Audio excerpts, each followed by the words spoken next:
La trottinette électrique, déjà, ça ressemble à un gros VTT. Mais la seule différence, c'est qu'il n'y a pas de moteur. Et pas de moteur. Les moteurs, en fait, dans la e-trot, les moteurs sont dans les roues. On a une roue avant motorisée, une roue arrière motorisée. Donc aujourd'hui, on a un groupe de jeunes de Saint-Marcel qui est en cours de balade. Donc ils sont accueillis par nous. Et oui, et ils sont accompagnés par Eddy. Donc voilà, ils vont faire un parcours de 2 heures au cœur de la côte chalonnaise. Donc ils vont sillonner toute la vallée des Vaux, grosso modo. La prise en main, c'est très bien faite pour ce groupe en l'occurrence. Parfois on rencontre plus de difficultés. Là ils ont très bien pris en main la trottinette, donc ce qui est tout à fait rassurant pour la suite de la balade.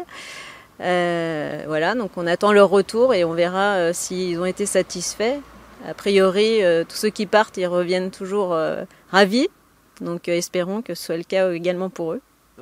Alors par expérience, effectivement, on s'est rendu compte que les filles, globalement, alors c'est pas du tout par sexisme, mais que les filles avaient beaucoup d'appréhension, enfin beaucoup plus que les garçons en fait, par rapport à ces engins à moteur.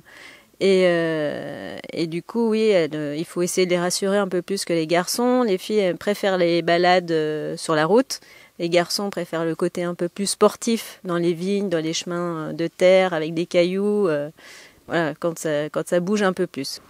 Oui, pour enlever toute appréhension, justement, on met en place un petit parcours d'initiation, donc autour de la maison. Alors l'idée, c'est de prendre que les personnes arrivent à bien gérer la gâchette. C'est la gâchette d'accélération.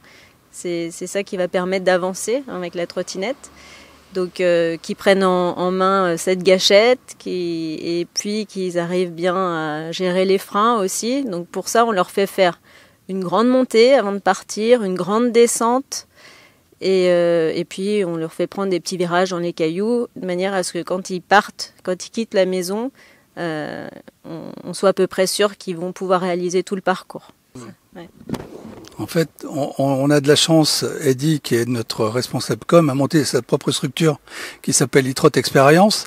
Et Eddy, de formation, est prof de sport. Donc, prof de sport dit savoir s'occuper des enfants, savoir guider. Donc, et même par rapport à son diplôme, il a le droit d'être guide. Donc, on a l'avantage d'avoir un collègue qui est guide, qui est à même de s'occuper des enfants et de former les enfants à la balade. Et on les a vus tout à l'heure, même s'il y a quelques petites appréhensions au départ, rien qu'à partir du moment où ils sont partis, les sourires commencent à apparaître. Et je pense qu'au retour, on va avoir des grandes bananes sur les visages.